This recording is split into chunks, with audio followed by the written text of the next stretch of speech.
अस्सलाम वालेकुम स्टूडेंट्स। हमारा जो नेक्स्ट टॉपिक है वो है पेरिफेरल नर्वस सिस्टम। ठीक है, सबसे पहले तो हम ये देख लेते हैं कि हमारा जो बॉडी है, हमारे बॉडी में जो नर्वस सिस्टम होता है, कि हमारा चैप्टर नर्वस सिस्टम पर है, तो हमारे बॉडी में जो नर्वस सिस्टम होता है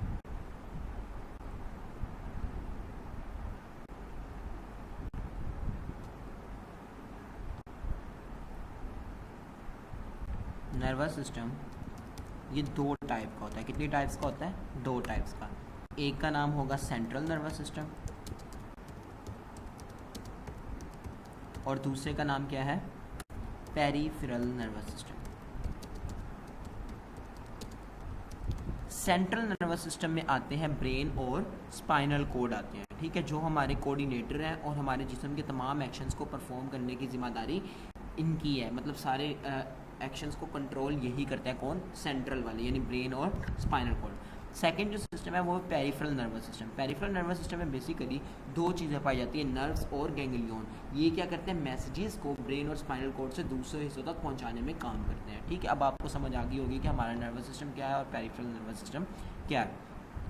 तो पेरिफेरल नर्वस सिस्टम को पीएनएस भी बोला जाता है। इसमें बेसिकली दो चीज़ें आती हैं, एक नर्व्स और दूसरे गैंग्लियन। नर्व्स क्या होती हैं? नर्व्स में बेसिकली एक्सोन्स की शीट्स बनी होती हैं। अब एक्सोन्स क्या होते हैं मैं आपको पहले भी बता चुका हूँ कि हमारे पास जो न्यूरॉन होता है, ये है हमारे पास, मैं न्यूरॉन बना देता हूँ।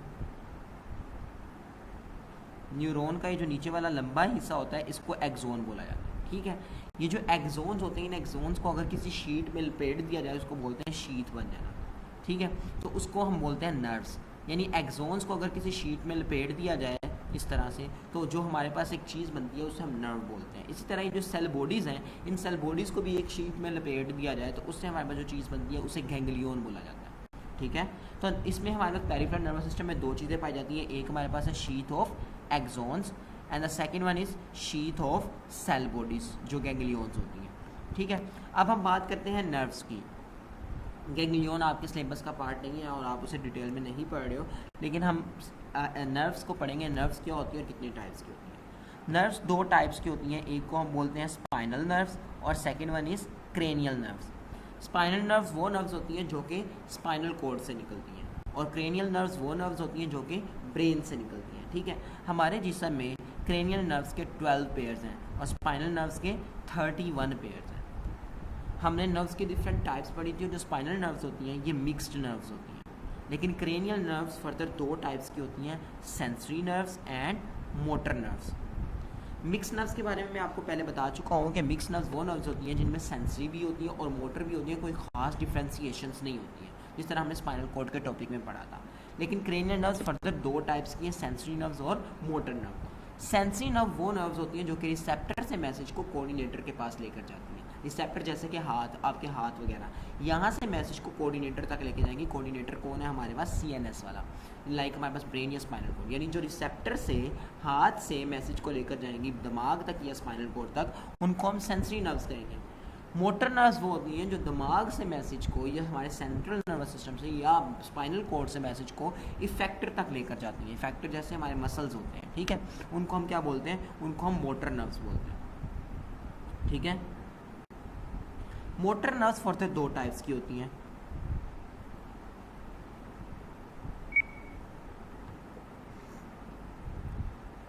होती हैं, एक को हम बोलते हैं सोमैटिक और दूसरी को हम बोलते हैं ऑटोनोमिक। ठीक है, सोमैटिक क्या होती है? सोमैटिक हमारे उन कामों को कंट्रोल करती हैं। मोटर चूंकि हमारे रिस्पॉन्सेज को कंट्रोल कर रही है, यानी कोऑर्डिनेटर से सीएनएस से मैसेज को कहाँ तक लेकर जा रही है? इफेक्टर तक, यानी ये हमारे रिस्पॉन्स को कंट्रोल करती हैं। तो हमारे रिस्पॉन्स दो तरह के होते हैं जो हम पिछले लेक्चर में पढ़ चुके हैं, वॉलंटरी या इनवॉलंटरी। तो सोमैटिक जो होती है हमारे वॉलंटरी एक्शंस को कंट्रोल करती है या वॉलंटरी रिस्पॉन्सेज को कंट्रोल करती है। वॉलंटरी रिस्पॉन्सेज वो सारे रिस्पॉन्सेज जो हम अपनी मर्जी से करते हैं। ठीक है, ये हमारे कोऑर्डिनेटर से मैसेज को लेकर जाती है स्केलेटल मसल तक, क्योंकि आपने 9th क्लास में पढ़ा था मसल्स की डिफरेंट टाइप्स होती हैं, वॉलंटरी और इनवॉलंटरी। तो वॉलंटरी एक्शंस को कंट्रोल करने वाले मसल्स को वॉलंटरी मसल्स कहा जाता है और वॉलंटरी मसल सिर्फ और सिर्फ स्केलेटल मसल्स हैं। तो सोमैटिक नर्व्स जो होती हैं मैसेज को लेकर जाती हैं सीएनएस से या ब्रेन या स्पाइनल कॉर्ड से कहाँ तक? स्केलेटल मसल तक, क्योंकि ये वॉलंटरी एक्शंस को कंट्रोल करती हैं।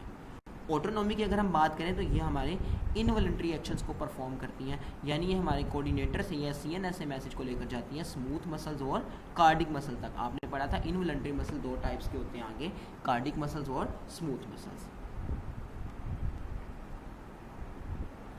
नेक्स्ट हमारे जो ऑटोनॉमिक होते हैं ये आगे फर्दर दो टाइप्स के होते हैं, सिंपैथेटिक और पैरासिम्पैथेटिक नर्वस सिस्टम।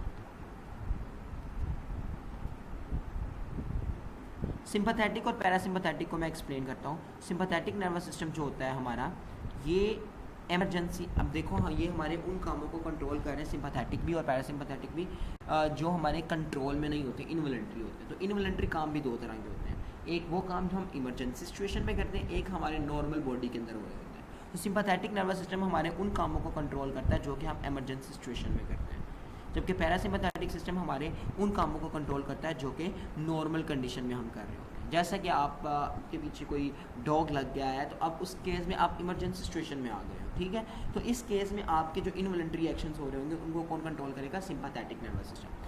जैसा कि आपकी हार्ट रेट को इंक्रीज़ करता है, ब्रीथिंग रेट को इंक्रीज़ करता है, रेस्पिरेशन रेट को इंक्रीज़ करता है, आपके प्यूपिल को डायलेट करता है ताकि आप दूर की चीज़ों को अच्छे तरीके से देख सको।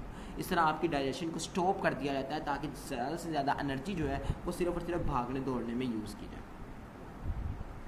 लेकिन जब पैरासिम्पैथेटिक नर्वस सिस्टम ये चीज़ों को नॉर्मल करने में इन्वॉल्व होता है, जैसे कि आपके हार्ट रेट को कम करता है अगर ज़्यादा हो तो, यानी नॉर्मल करता है, ब्रीथिंग को नॉर्मल करता है, रेस्पिरेशन को नॉर्मल करता है, और प्यूपिल को छोटा करता है या प्यूपिल के साइज़ को नॉर्मल करता है, और डाइजेशन अगर रुकी हो तो उसको दोबारा से प्रमोट कर देता है, दोबारा से ठीक कर देता है।